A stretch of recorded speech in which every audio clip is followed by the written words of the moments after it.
한국인 탁구 선수들이 단체전에서 동메달을 따며 모두 기뻐하고 있습니다. 경기를 끝낸 인터뷰에서 한국에 귀화까지 했는데 실력이 동메달밖에 되지 않느냐고 비꼬며 질문하는 중국 기자가 있는데요. 한국 선수는 당당하게 자신의 이야기를 하며 중국 기자를 당황하게 만들고 있습니다. 과연 무슨 사연인지 알아보도록 하죠. 안녕하세요. 저는 스위스에 사는 앨리스입니다. 아버지는 한국인이시고 어머니는 미국인이세요. 할아버지께서 아버지가 어렸을 때 한국에서 스위스로 이민 오셨어요.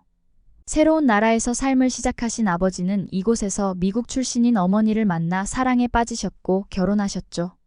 아버지는 한국에 계실 때 어린 시절부터 탁구를 배우셨어요.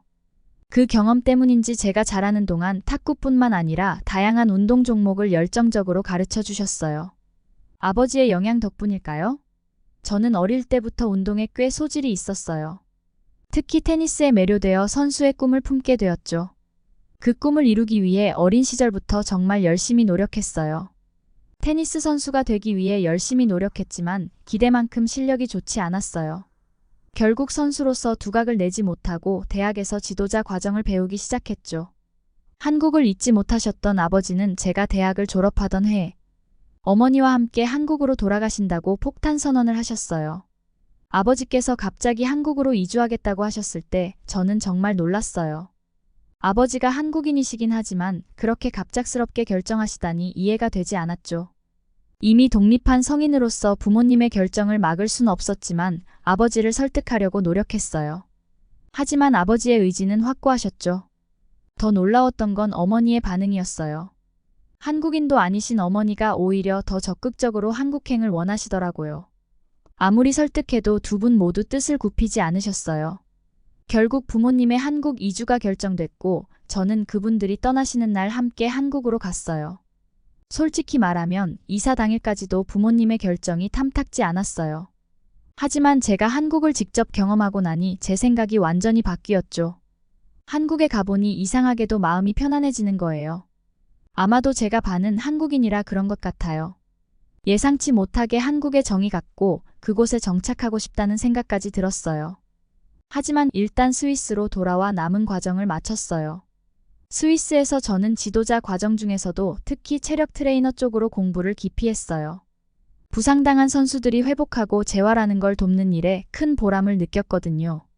그렇게 체력 트레이너로서의 경력을 쌓아가고 있을 때 우연한 기회가 찾아왔어요. 아버지께서 한국에서 탁구 트레이너를 모집한다는 소식을 전해주셨죠.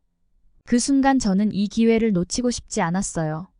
한국에 대한 그리움과 제 전문성을 살릴 수 있는 일자리.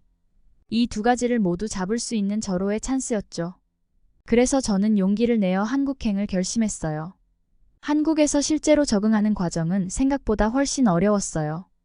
아버지께서는 어릴 때부터 한국에 대한 애국심이 매우 강하셔서 저와 항상 한국말로 대화를 나누셨죠. 덕분에 저는 한국어를 알아듣는 데는 문제가 없었어요. 하지만 이상하게도 제가 한국어로 말하는 건 어려웠어요. 사실 몇 마디 정도는 할 수 있었지만 스위스에 있을 때는 고집스럽게 아버지의 한국어 대화에 한국어로 대답한 적이 없었거든요. 그냥 제 마음속 어딘가에 자리 잡은 작은 반항 같은 거였을까요? 그래서 한국 탁구팀의 체력 트레이너로 일하게 되었을 때 정말 난감한 상황에 처했어요. 제가 가진 전문 지식은 깊고 폭넓었지만 그걸 한국어로 표현하는 게 큰 도전이었죠. 모든 걸 알아들을 수 있는데 말을 못하니 마치 투명한 벽 뒤에 갇힌 것 같은 답답함이 있었어요. 의사소통이 조금 어려웠지만 저는 포기하지 않았어요. 제 전문성을 살리면서도 언어의 장벽을 극복해야 했죠. 때로는 몸짓과 간단한 단어들로 의사를 전달하기도 하고 때로는 통역의 도움을 받기도 했어요.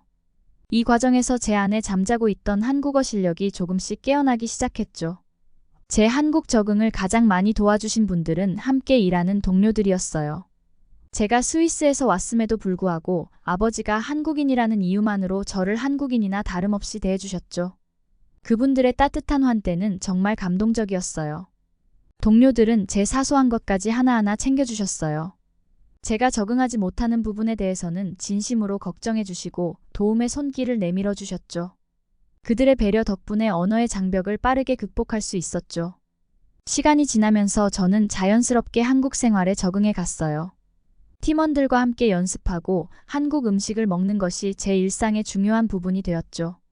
처음에는 낯설게 느껴졌던 많은 것들이 이제는 제 생활의 당연한 일부가 되었어요. 동료들과 함께 보내는 시간이 늘어갈수록 제 한국어 실력도 점점 늘어갔어요. 간단한 대화는 물론 전문적인 내용도 한국어로 설명할 수 있게 되었죠. 이런 과정을 거치면서 저는 한국 문화와 언어에 대해 더 깊이 이해하게 되었고, 제 정체성의 한 부분으로 받아들이게 되었어요. 결국 저에게 한국은 더 이상 낯선 나라가 아니었어요. 제 뿌리의 절반이 자라난 곳이자 새로운 꿈을 펼치는 무대가 되었죠. 저희 팀에 새로운 바람이 불어왔어요. 중국에서 온 한 젊은 탁구 선수였죠. 그녀는 중국에서 촉망받는 선수였지만 중국의 치열한 경쟁 속에서 자리를 잡기가 쉽지 않았어요. 특히 그녀가 중국 동북부 내몽골 출신이라는 점이 더 큰 어려움으로 작용했죠. 한국 감독님이셨던 분의 눈에 띄게 되었고, 몽골에서 지도를 받을 기회를 얻었어요. 중국에서 더 이상 발전의 기회를 찾기 어려워지자 감독님의 도움으로 한국행을 결심하게 된 거죠. 나중에 알게 된 사실이지만 그녀의 가정 형편이 좋지 않았고, 중국에서는 더 이상 성장하기 어려울 거라고 판단한 아버지의 부탁으로 감독님께서 그녀를 한국으로 데려오셨다고 해요. 그녀가 한국에 와서 적응하는 과정은 결코 쉽지 않았어요. 저 역시 비슷한 경험을 했기에 그 마음을 누구보다 잘 이해할 수 있었죠. 언어 장벽과 문화적 차이로 인한 어려움은 제가 겪었던 것과 매우 비슷했어요. 그래서 저는 그녀를 돕고 싶었고 함께 이 어려움을 극복해 나가기로 마음먹었어요. 처음에는 의사소통이 가장 큰 문제였어요. 그녀는 중국어만 할 줄 알았고 한국어는 전혀 모르는 상태였거든요. 다행히 중국어를 할 줄 아는 팀원이 있어서 어느 정도 소통이 가능했지만 팀 내에서의 의사소통은 여전히 큰 과제였죠. 때로는 몸짓으로 대화를 나누기도 했어요. 문화적 차이도 극복해야 할 과제였어요. 음식, 예절, 생활 습관 등 모든 면에서 차이가 있었죠. 저는 제가 겪었던 경험을 바탕으로 그녀에게 한국 문화를 조금씩 설명해 주려 노력했어요. 때로는 함께 한국 음식을 먹으러 가기도 하고 한국의 명소를 구경하러 다니기도 했죠. 훈련 방식의 차이도 있었어요. 중국과 한국의 탁구 훈련 방식이 달랐기 때문에 그녀가 적응하는 데 시간이 걸렸죠. 하지만 그녀의 재능과 노력, 그리고 우리 팀의 지원으로 점차 한국식 훈련에 적응해 갔어요. 그녀의 열정과 노력은 정말 대단했어요. 누구보다도 열심히 훈련에 임했죠. 때로는 감독님들께서 이제 그만하라고 말씀하실 정도로 끊임없이 훈련에 매진했어요. 그녀의 헌신적인 모습을 보며 저는 깊은 감명을 받았습니다. 저는 마음속으로 그녀가 크게 성장하기를 간절히 바랐어요. 그녀의 열정은 저에게도 좋은 자극이 되었죠. 그녀를 보면서 저 또한 더 열심히 노력해야겠다는 동기부여를 받았습니다. 시간이 지나면서 그녀는 조용하지만 강한 선수로 점차 성장해 갔어요. 말은 많지 않았지만 그녀의 실력은 눈에 띄게 향상되었죠.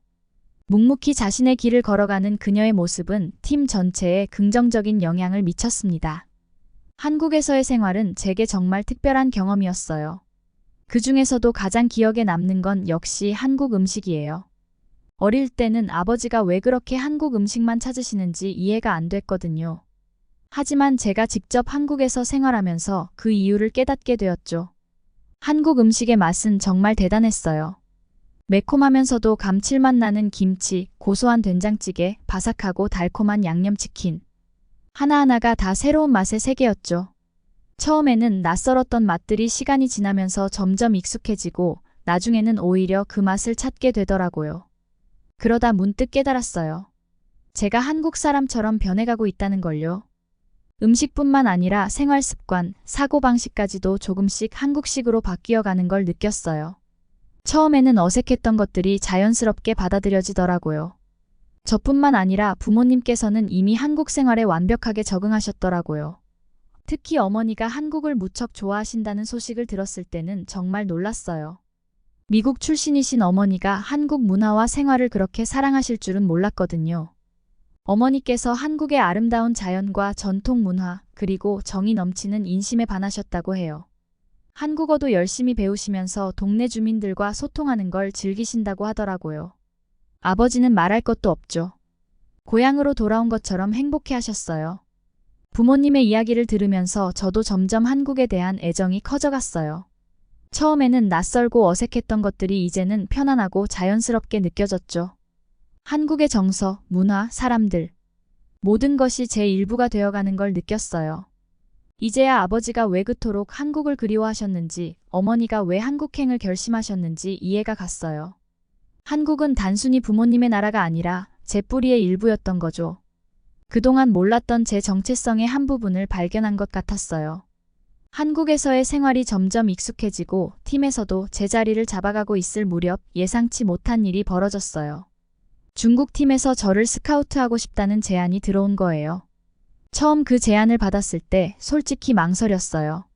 이제 막 한국 생활에 적응하고 정이 들기 시작했는데 또 다시 낯선 환경으로 가야 한다는 생각에 마음이 복잡했죠. 그래서 처음에는 정중히 거절했어요. 하지만 중국 팀은 포기하지 않았어요. 계속해서 저에게 관심을 보이고 좋은 조건을 제시했죠. 그들의 끈질긴 러브콜은 점점 제 마음을 흔들기 시작했어요. 고민이 깊어졌어요. 한편으로는 한국에 계속 머물고 싶은 마음이 컸어요. 여기서 쌓은 인연들, 익숙해진 환경을 떠나기가 쉽지 않았거든요. 하지만 다른 한편으로는 중국으로의 이적이 제 커리어에 큰 도움이 될 거라는 생각이 들었어요. 탁구의 본고장이자 세계 최강인 중국에서 뛰게 된다는 건 제 실력을 한 단계 더 끌어올릴 수 있는 절호의 기회였죠. 세계 최고의 선수들과 함께 훈련하고 경쟁할 수 있다는 점이 저를 설레게 했어요. 밤새 고민했어요. 편안함과 도전 사이에서 갈등했죠. 결국 저는 도전을 선택했어요.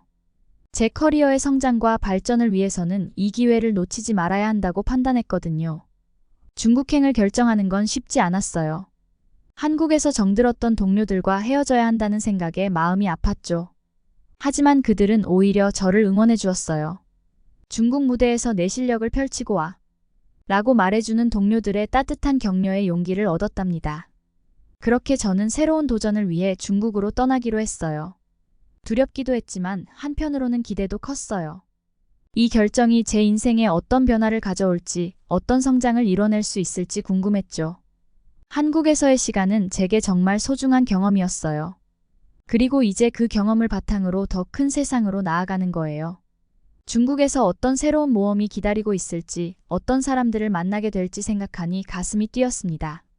중국으로의 이적은 제게 새로운 도전이었지만 예상과는 꽤 다른 현실을 마주하게 됐어요. 처음 느낀 큰 차이점은 팀 분위기였습니다. 한국에서는 팀원들 간의 끈끈한 유대감이 있었어요. 경기에서 졌을 때도 서로를 위로하고 격려하는 가족 같은 분위기였죠. 이는 제가 스위스에서 경험했던 것과도 비슷했어요.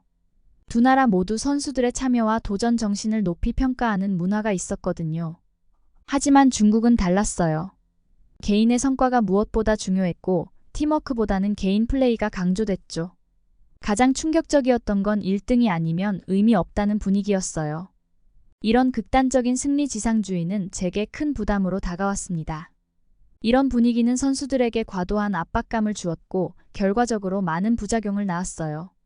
지나친 경쟁의식 때문에 무리하게 훈련하는 선수들이 늘어났고 그 결과 부상자가 속출했죠. 체력 트레이너로서 이런 상황을 지켜보는 것은 정말 가슴 아픈 일이었어요. 더 안타까웠던 건 부상 이후의 상황이었어요. 정신력이 강한 선수들은 어떻게든 재활을 견디고 복귀에 성공했지만 그렇지 못한 선수들은 순식간에 팀에서 밀려나고 말았죠. 한 번의 부상이 전체 커리어를 좌우하는 걸 보며 이런 시스템의 잔인함을 실감했어요. 이런 환경 속에서 제 역할의 중요성을 더욱 크게 느꼈어요. 단순히 선수들의 체력을 관리하는 것을 넘어 그들의 정신적 건강까지 케어해야 한다는 책임감이 생겼죠. 부상 예방을 위한 적절한 훈련 방법을 제안하고 과도한 훈련을 자제하도록 조언하는 일이 제 일상이 되었어요. 중국에서의 경험은 제게 새로운 도전이자 학습의 기회였지만 동시에 스포츠 정신에 대해 깊이 고민하게 만들었습니다. 승리도 중요하지만 선수들의 건강과 행복이 더 중요하다는 제 신념을 더욱 굳건히 하는 계기가 되었죠. 이런 어려움 속에서도 저는 제가 할 수 있는 최선을 다해 선수들을 돕고 더 나은 훈련 환경을 만들기 위해 노력했답니다. 중국에서의 시간이 흐르면서 저는 점점 더 큰 벽에 부딪히고 있다는 걸 느꼈어요. 처음에는 새로운 환경에서 많은 것을 배울 수 있을 거라 기대했지만 시간이 지날수록 그 기대가 허물어져 갔죠. 가장 힘들었던 건 과도한 간섭이었어요. 스위스와 한국에서는 제 전문성을 인정받고 자유롭게 일할 수 있었는데 중국에서는 달랐어요. 모든 일에 검사와 검열이 따랐고 그 과정 자체가 큰 스트레스였죠. 창의성을 발휘하거나 새로운 시도를 하는 것이 거의 불가능했어요. 게다가 앞서 말씀드렸던 과도한 경쟁 분위기는 날이 갈수록 더 심해졌어요. 선수들의 건강보다는 성과만을 중시하는 환경에서 체력 트레이너로서의 제 역할에 회의감이 들기 시작했죠. 제가 추구하는 가치와 중국팀의 방식 사이의 간극이 점점 더 벌어져 갔어요. 결국 저는 더 이상 이 환경에서 성장할 수 없다고 판단했고 중국을 떠나기로 결심했어요. 놀랍게도 그 시간은 고작 3개월이었지만 제게는 3년보다 더 길게 느껴졌답니다. 한국에서의 3년이 즐거운 도전의 연속이었다면 중국에서의 3개월은 매일이 고난의 연속 같았어요. 그렇게 저는 다시 원점으로 돌아가기로 했어요. 제가 가장 편안하게 느꼈던 곳, 제 또 다른 뿌리가 있는 스위스로 돌아가기로 한 거죠. 중국을 떠나는 날, 마음 한편으로는 아쉬움도 있었지만 다른 한편으로는 해방감도 느꼈어요. 스위스로 돌아온 후 제 인생은 새로운 전환점을 맞이했어요. 국가대표 테니스팀에 합류하게 된 것이죠. 이는 제게 정말 특별한 기회였어요. 탁구 트레이너로 일했던 경험도 값졌지만 테니스는 제가 어릴 때부터 배우고 사랑했던 스포츠였거든요. 그동안 쌓아온 경험과 지식이 이렇게 좋은 기회로 이어질 줄은 몰랐어요. 새로운 환경에 적응하면서도 가끔은 한국에 계신 부모님이 그리워졌어요. 그럴 때마다 휴가를 내어 한국을 방문했죠. 부모님을 뵙는 것도 좋았지만 한국에서 함께 일했던 동료들과 재회하는 것도 큰 즐거움이었어요. 그들과 함께했던 시간들, 웃고 울었던 순간들이 제 마음속에 깊이 새겨져 있더라고요. 한국에서의 경험은 단순히 추억으로 남는데 그치지 않았어요. 그곳에서 배운 것들을 스위스 대표팀에 접목시키기 시작했죠. 특히 한국에서 배운 정의 문화, 서로를 배려하고 관심을 가져주는 문화를 팀에 도입하려 노력했어요. 예를 들어 선수가 힘들어할 때 단순히 전문적인 조언만 하는 것이 아니라 따뜻하게 대화를 나누고 그의 고민을 진심으로 들어주는 시간을 가졌어요. 한국에서 배운 밥 한 끼 같이 먹자는 문화를 도입해 팀 회식도 자주 가졌죠. 이런 자리에서 선수들은 서로를 더 깊이 이해하게 되고 팀워크도 자연스럽게 향상되었어요. 또한 한국에서 배운 우리라는 개념을 팀에 도입했어요. 개인의 성과보다는 팀 전체의 성장을 중요시하는 문화를 만들어갔죠. 이는 중국에서 경험했던 과도한 개인주의와는 정반대의 접근법이었어요. 이런 노력들이 하나둘 결실을 맺기 시작했어요. 선수들의 표정이 밝아지고 팀 분위기가 좋아지는 걸 느낄 수 있었죠. 특히 부상으로 고생하는 선수들이 빠르게 회복하는 모습을 보며 큰 보람을 느꼈어요. 단순히 물리적인 치료뿐만 아니라 정서적인 지지가 얼마나 중요한지 다시 한번 깨달았죠. 물론 모든 것이 순조롭지만은 않았어요. 처음에는 이런 접근 방식을 이상하게 여기는 사람들도 있었죠. 하지만 시간이 지나면서 점점 더 많은 사람들이 이 방식의 효과를 인정하기 시작했어요. 가끔은 제가 한국, 중국, 스위스를 오가며 경험한 것들이 하나의 퍼즐처럼 맞춰지는 느낌이 들어요. 각 나라에서 배운 장점들을 조화롭게 섞어 새로운 방식을 만들어내는 거죠. 이런 과정이 때로는 힘들기도 하지만 동시에 정말 보람차고 흥미롭답니다. 지금의 저는 단순한 체력 트레이너가 아닌 선수들의 전인적인 성장을 돕는 멘토가 되어가고 있어요. 신체적인 건강뿐만 아니라 정신적, 정서적 건강까지 케어하는 것이 제 역할이라고 생각해요. 이런 제 노력이 선수들의 성장과 팀의 발전으로 이어지는 걸 볼 때마다 제가 정말 의미 있는 일을 하고 있다는 확신이 들었어요. 스위스에서 열심히 노력한 결과 저는 점차 팀 내에서 중요한 위치를 차지하게 되었어요. 그리고 마침내 2024년 파리 올림픽이 시작되었죠. 스위스 대표팀의 일원으로 참가하게 된 것은 제게 큰 영광이었어요. 물론 우리 팀의 경기도 중요했지만 솔직히 한국 탁구팀의 경기 결과도 무척 궁금했어요. 특히 이번 대표팀에 제가 한국에 있을 때 알게 된 중국 출신 이은혜 선수가 발탁되었다는 소식을 듣고 더욱 관심이 갔죠. 이은혜 선수의 성장을 지켜보는 것은 정말 감동적이었어요. 제가 한국에 있을 때 그녀가 처음 팀에 합류했던 순간부터 지금 올림픽 무대에 선 모습까지 그 과정을 생각하니 마치 제 일처럼 뿌듯했어요. 한국 팀의 경기를 지켜보면서 여러 감정이 교차했어요. 아쉬운 순간도 있었지만 그들이 단체전에서 동메달을 획득했을 때는 정말 기뻤어요. 마치 제가 메달을 딴 것처럼 눈물이 날 것 같았죠. 한국 선수들의 투혼과 팀워크를 보며 자부심을 느꼈어요. 특히 이은혜 선수가 한국 문화에 완벽히 적응하고 팀의 핵심 선수로 활약하는 모습을 보니 정말 대단하다고 생각했어요. 그녀의 여정이 제 경험과 겹쳐 보이면서 더욱 특별하게 느껴졌죠. 경기가 끝나고 인터뷰를 보면서 저는 깊은 감명을 받았어요. 특히 중국인 기자의 질문에 대한 그녀의 대답은 정말 인상적이었죠. 중국인 기자가 한국에 귀화까지 했는데 실력이 동메달밖에 되지 않느냐고 묻는 걸 듣고 저는 실소를 금치 못했어요. 역시 1등만 인정하는 중국의 문화는 변하지 않았구나라는 생각이 들었죠. 하지만 이은혜 선수의 대답은 제 예상을 훨씬 뛰어넘는 것이었어요. 그녀는 당당하고 솔직하게 말했죠. 한국은 중국보다 더 자유로운 분위기에서 훈련할 수 있어요. 1등이 아니어도 서로 축하해주고 격려하는 문화가 오히려 선수들의 사기를 높이고 더 나은 결과를 만들어내요. 그녀의 말에 저는 절로 박수를 보내고 싶었어요. 이은혜 선수는 단순히 탁구 실력만 뛰어난 게 아니라 정신적으로도 성숙한 세계적인 선수로 성장했다는 걸 느꼈죠. 그녀의 대답은 스포츠 정신의 진정한 의미를 보여주는 것 같았어요. 한국 탁구팀의 동메달은 단순한 메달 이상의 가치를 지니고 있다고 생각해요. 그것은 건강한 스포츠 정신과 팀워크의 승리였죠. 저는 이 자리를 빌어 한국 선수들에게 진심 어린 축하 인사를 보내고 싶습니다. 그들이 보여준 경기력과 정신력, 그리고 팀워크에 큰 박수를 보냅니다. 앞으로도 그들의 성장과 발전을 응원하겠습니다. 오늘 사연은 여기까지입니다. 마지막까지 최선을 다하는 모습을 항상 응원하겠습니다. 이상 감동 포착이었습니다. 좋아요와 구독은 힘이 됩니다. 감사합니다.